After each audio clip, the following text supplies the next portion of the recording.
connaît depuis plusieurs années une recrudescence du nombre de malades de paludisme. Des sensibilisations sont faites pour assainir l'environnement à travers les démarches du ministère de la Santé. En prélude à la 15e édition de la Journée mondiale de lutte contre le paludisme, les populations de Dabou ont été sensibilisées ce 12 avril. La deuxième édition du Salon international de la beauté d'Abidjan est annoncée. Le lancement a eu lieu ce 13 avril. Économie de la beauté, quelle contribution dans la réduction de la pauvreté en Afrique? C'est le thème de l'édition 2022. L'ONG Vision Royale apporte son soutien à l'autonomisation de la femme à Annibile-Cro. Plusieurs d'entre elles ont été récompensées récemment dans la région de l'Aniébi-Diass. Merci de suivre cette édition complète de l'actualité sur Business 24. L'actualité en Côte d'Ivoire, c'est la démission du Premier ministre ce mercredi. Patrick Jérôme Hachi a présenté sa démission ainsi que celle de son gouvernement au président Alassane Ouattara, qu'il a accepté. Il va s'en suivre un remaniement ministériel évoqué depuis quelque temps dans le pays. Ici, on s'attend à ce que le prochain exécutif soit resserré et voit certainement l'entrée de personnalités issues de l'opposition et de la société civile. Rendez-vous est pris la semaine prochaine pour le nouveau gouvernement ivoirien. Poursuivons avec la santé. La ville de Dabou a abrité ce 12 avril une journée de sensibilisation sur les mesures de prévention du paludisme initiée par le ministère en charge de la santé. Au cours de cette sensibilisation, l'accent a été mis sur l'assainissement du cadre de vie comme moyen de lutte contre la maladie. Cette initiative est en prélude à la 15e édition de la Journée mondiale de lutte contre le paludisme prévue ce 25 avril. Les détails dans ce reportage que signent Walter Kofi et Doumbia Ayouba. Assainir son environnement est une nécessité pour lutter contre le paludisme. C'est le message transmis aux populations de la ville de Dabou, située à 50 km d'Abidjan. Cette rencontre, conférence débat entre populations, autorités administratives et acteurs de la santé est partie du constat du nombre grandissant d'endroits insalubres dans les quartiers et villages de Dabou. Pour les autorités sanitaires, il devenait urgent d'inciter les populations à garder leur environnement propre pour éliminer les agents vecteurs de la malaria. Nous avons fait un tour à Dabou et nous avons constaté à Dabou l'environnement. Et en accord avec le DR, nous avons pu réaliser un film sur l'environnement de Dabou, surtout en matière d'insalubrité. Et comme vous le savez, le paludisme aussi vit avec cela. Si la ville est sale, s'il y a des pneus usagés, les bois de conserve partout, cela regorge de l'eau et c'est le lieu de reproduction des moustiques. Et donc nous avons voulu montrer à la population de Dabou, surtout aux autorités. C'est pour ça que vous avez vu le maire. Monsieur le maire lui-même était présent, monsieur le président du conseil régional était présent, madame le secrétaire général était là pour représenter le préfet. Pour montrer aux autorités ce qu'on a trouvé dans leur ville et sensibiliser la population afin de pouvoir rendre la ville propre. Parce qu'une ville propre va nous permettre de faire réduire le paludisme à Dabou. Les autorités préfectorales, municipales et régionales ont eu l'occasion d'exposer leurs préoccupations et parler des défis liés aux actions de réduction des cas de paludisme dans la localité. Quant aux populations, elles se sont engagées auprès des autorités administratives pour mener désormais des actions de journée propre dans les villages et quartiers de Dabou. Les femmes ont pris l'engagement sur elles de faire en sorte qu'on puisse trouver une journée. Ça a été une proposition, une journée où tout le monde, dans les villages, dans les quartiers de la commune, eh bien, tout le monde va se mobiliser, s'élever comme un seul homme pour rendre propre notre ville, la commune, apporter un concours donc au maire et nous sommes prêts à le faire. Et les chefs aussi, de leur côté ici, ont demandé qu'on décrète une journée où on ferait donc une journée appelée journée propreté, n'est-ce pas, où chaque quartier, chaque village aussi, n'est-ce pas, donc s'élèveront pour la propriété. Donc nous avons été vraiment satisfaits. D'après un rapport de l'Organisation mondiale de la santé en 2021, plus de 228 millions de cas de paludisme ont été enregistrés dans le monde, dont 95% des cas en Afrique subsaharienne. La Côte d'Ivoire a depuis 2017 opté pour la mise en œuvre d'interventions à haut impact contre le paludisme. D'après un rapport du ministère de la Santé ivoirien, Le taux de mortalité lié à la maladie a chuté de 50% avec 3220 cas de décès en 2017 contre 1316 cas de décès en 2020. Une signature de convention de partenariat entre la structure Studni et le groupe TG Master a eu lieu ce mardi 12 avril à Abidjan.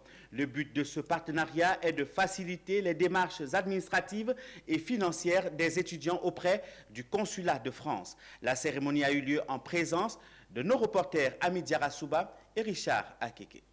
C'est un pas de plus pour le groupe TG Master qui vient de signer un partenariat avec la structure Studeli, deux institutions qui ont décidé de mutualiser leurs efforts afin d'accompagner efficacement les étudiants à réussir leur voyage et intégration dans les pays d'Europe, notamment en France. Avec ce partenariat, le groupe TG Master s'appuiera sur l'expertise du groupe Studeli, filiale de Studeli France, start-up française spécialisée dans les services financiers pour étudiants internationaux qui, au fil des années, se positionnent comme un guichet unique qui permet aux étudiants de simplifier leur démarche pour l'obtention du visa étudiant long séjour depuis la Côte d'Ivoire. Le fruit de ce partenariat permettra de mettre en place un écosystème performant en vue de réussir la mobilité internationale des étudiants africains afin de soutenir la construction d'une ressource humaine compétitive. Alors, TG Master est une structure résolument engagée dans l'éducation durable, dans l'enseignement supérieur, avec pour mission de contribuer à l'amélioration de la qualité de l'enseignement supérieur en Afrique subsaharienne. Et depuis 2013 que TG Master existe, nous avons permis à plus de 300 étudiants, donc jeunes africains, d'être admis dans les meilleures institutions d'enseignement supérieur à l'international, notamment en Europe, en France, en Espagne. Aujourd'hui, il faut comprendre qu'un étudiant sur 16 en Afrique subsaharienne part en mobilité internationale, c'est-à-dire part étudier hors de son pays. Et pour ce ratio, en Côte d'Ivoire, la destination principale est la France. Et c'est la raison pour laquelle nous avons décidé de contractualiser, de signer un partenariat d'accord avec une structure qui accompagne les jeunes étudiants ou les admis dans ces écoles en France pour leurs études, de pouvoir donc bénéficier d'une garantie visa. Donc Studeli permet à ces étudiants en mobilité vers la France d'avoir des comptes bancaires directement en France par nos soins. Également, ce compte bancaire leur donne droit à un compte courant, un compte de paiement à partir duquel ils pourront effectuer toutes les transactions au niveau de la France. Aussi, il faut dire que Studeli est aussi dans le volet logement. Nous permettons à ces étudiants-là de trouver des logements au niveau de la France auprès de nos partenaires immobiliers au niveau de la France. Donc nous leur permettons de trouver des logements en toute simplicité et en toute facilité. Créé en 2013, le groupe TG Master, acteur de référence dans l'éducation en Afrique et à travers ses programmes TG Master et TG Master Academy, deux programmes qui ont permis d'accompagner plus de 300 étudiants en Afrique. Un mot de beauté. Du 10 au 12 juin prochain aura lieu à Abidjan le Salon international de beauté d'Abidjan. Cette deuxième édition du SIBA aura lieu sous le thème « Économie de la beauté, quelle contribution dans la réduction de la pauvreté en Afrique ».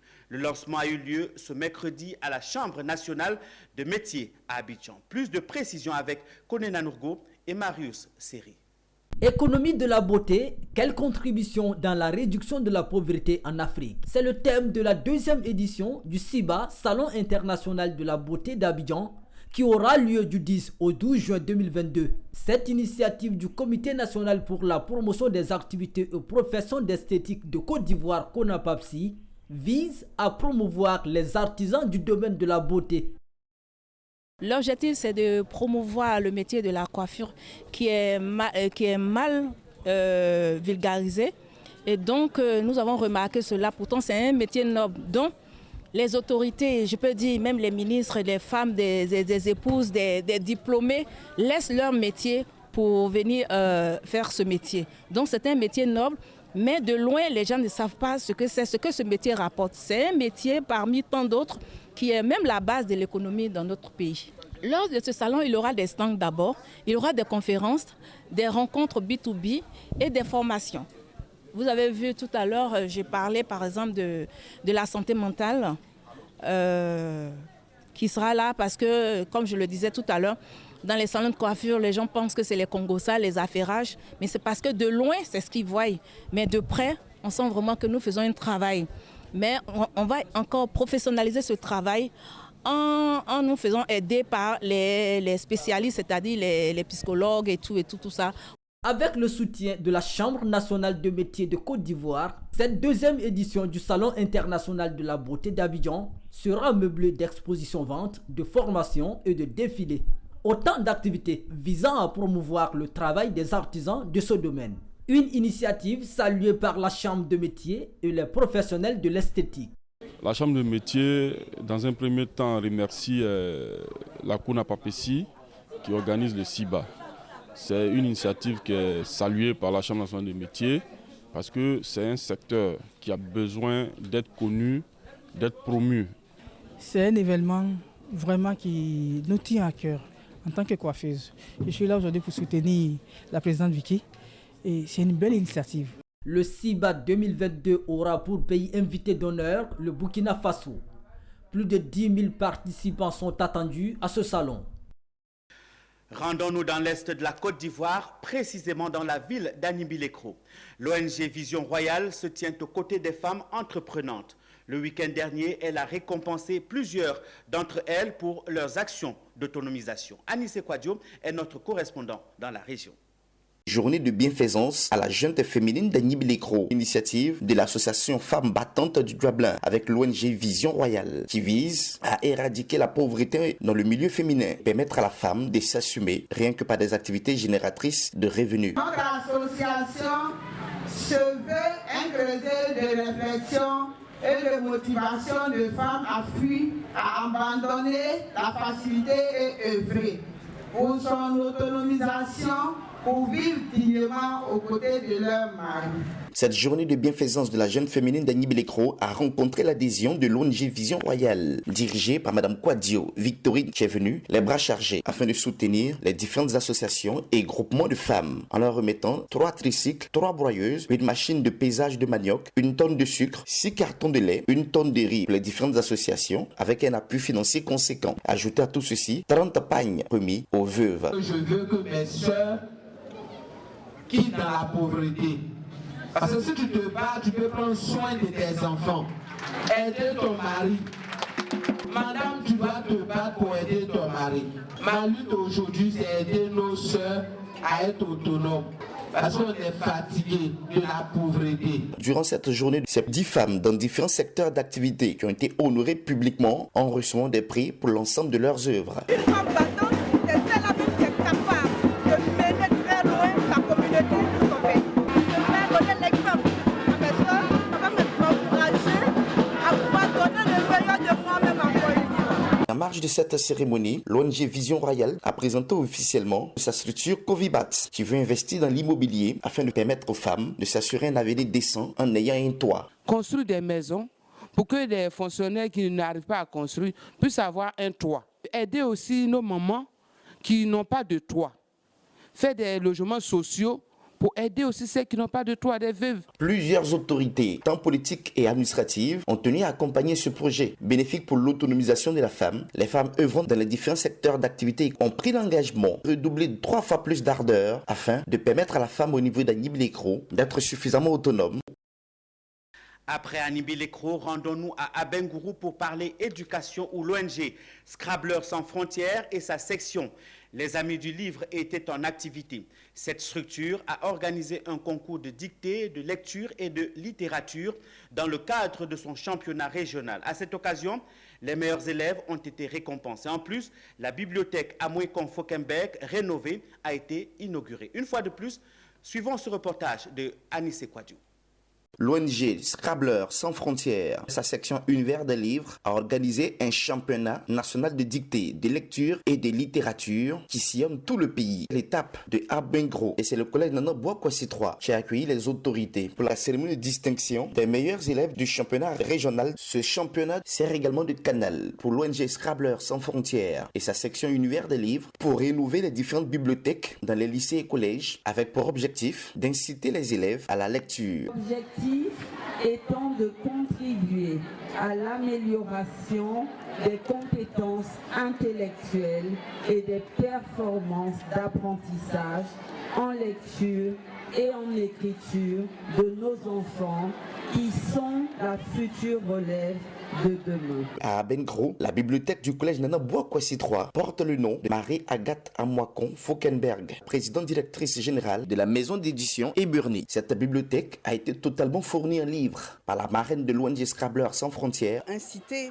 à la lecture, donc cette jeune génération, on leur apprend que le livre est un élément essentiel pour leur développement et donc ce genre d'initiative est à saluer. Ce projet novateur au bénéfice de la communauté, salué par les autorités. Tout cela est fait pour que nos enfants comprennent qu'à l'école, il ne s'agit pas que de recevoir des enseignements, mais il s'agit donc de contribuer à une éducation forte pour leur implémenter les bonnes attitudes pour une école d'excellence. Que votre passion de la lecture contamine tous les jeunes ici présents. Que le geste que vous posez aujourd'hui en offrant cette bibliothèque fasse tache d'huile. La réception de cette bibliothèque ainsi que ses prix reçus par les meilleurs du primaire jusqu'au secondaire, fortement appréciés par les élèves eux-mêmes. Nous prenons l'engagement d'en faire bon usage pour de meilleurs résultats scolaires. L'ONG Scrabblers sans frontières, la section Univers des livres, posera ses valises dans d'autres villes. Elle envisage l'installation de clubs de Scrabble dans les lycées et collèges du pays en vue d'inciter les élèves à la lecture. Rendons-nous dans l'ouest montagneux de la Côte d'Ivoire, précisément dans la ville de Benoué. Bonne nouvelle, la commune a désormais sa feuille de route pour son développement. La restitution des travaux d'élaboration de ce plan stratégique et du schéma d'urbanisme directeur a donné lieu à un séminaire. Les détails avec Théodore Kanga. Faire de Benoué une ville attractive où il fait bon vivre. Un pôle agroéconomique. La vitrine touristique du Tonki à l'horizon 2037. C'est le but de l'élaboration du plan stratégique de développement et du schéma d'urbanisme directeur de la commune de Benoué. Vieille de 37 ans, Benoué est une ville frontalière au Libéria voisin qui peine à se développer. Même André Nassis, maire de la localité, a donc décidé de sortir cette ville stratégique de sa léthargie. Lorsque nous avons commencé à gérer cette commune, nous sommes aperçus qu'il y avait beaucoup de priorités. Et bien sûr, nous avons décidé d'attaquer certaines priorités. Et nous nous sommes rendus compte qu'il était important que pour mieux appréhender les questions de développement dans notre localité, que nous puissions nous doter d'un instrument qui manquait à la gestion. Autrement dit, la planification stratégique, qui devait nous permettre donc de mieux apprécier avec les populations, avec les experts, notamment du BNet, et mieux apprécier les véritables enjeux de développement de notre commune. Étant une commune, disons, frontalière, je voudrais que Benoué soit le reflet de la Côte d'Ivoire émergente. Pour que celui qui traverse la frontière, quand il arrive ici, qu'il se rende compte qu'il est en Côte d'Ivoire. Tant en ce qui concerne les infrastructures qu'en ce qui concerne la vie économique à proprement parler dans cette localité. Nous avions été sollicités par la mairie de Benoué à l'effet de lui produire de lui doter deux outils de planification de son territoire. Il s'agit du plan stratégique de développement local et du plan d'urbanisme directeur. Et ces deux documents, qui sont des documents de référence et de planification du territoire communal, vont permettre à monsieur le maire de cette localité de ne plus naviguer à vue. Quand on parle de développement, on n'a pas de couleur. Le développement il est multicolore. Et lorsque M. le maire, mon jeune frère, m'a invité donc à ce séminaire, j'ai répondu présent. Ce séminaire a regroupé plus de 150 personnes, signe que les populations accordent une importance au développement de cette ville frontalière. La Pâque, c'est dans quelques jours. Les festivités de la Pâque, baptisées Pakinou dans le centre de la Côte d'Ivoire, c'est dans quelques jours. À Kami, village situé à 7 km du centre-ville de Yamoussoukro, les préparatifs vont bon train. Cette année, les jeunes veulent lever des fonds pour la construction d'un centre de santé. Le reportage de Charles Kouakou est commenté par Zénab Dosso. À quelques jours de la fête de Pâques, le village de Kami fait sa toilette. C'est qu'ici, la Pakinou est toujours un moment pour parler développement à côté des festivités. Cette année, la jeunesse est décidée à offrir à son village un centre de santé et pour ce faire, elle compte lever des fonds pour la réalisation de son projet. Kami, comme je l'ai dit, c'est un gros village et on n'a pas de centre de santé ici. On va en ville, puisque Kami n'est pas trop loin de la ville de Yamoussoukro. Mais cette année, on a décidé d'avoir un centre de santé ici à Kami.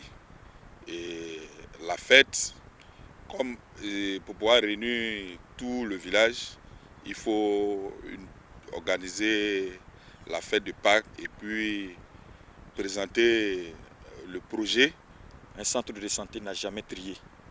Pour apporter la santé, que tu sois gourou, tu es à Kami, que tu sois Sénéfo, tu es à Kami, que tu sois Wopé, tu es à Kami, que tu sois français, tu es à Kami. Le centre de santé nous concerne tous.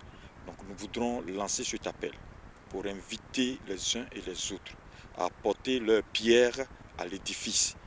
À côté de ce projet, la Pakinou 2022 à Kami sera un moment de retrouvailles et de réjouissance. On annonce ici plusieurs danses traditionnelles, les concours culinaires et de beauté, ainsi qu'un bal populaire. C'est avec cette information que nous refermons ce journal proposé par l'ensemble de la rédaction. Un merci à toute l'équipe technique qui nous a aidés. Passez un très excellent moment en compagnie de nos programmes qui se poursuivent sur Business 24. Au revoir et à très bientôt.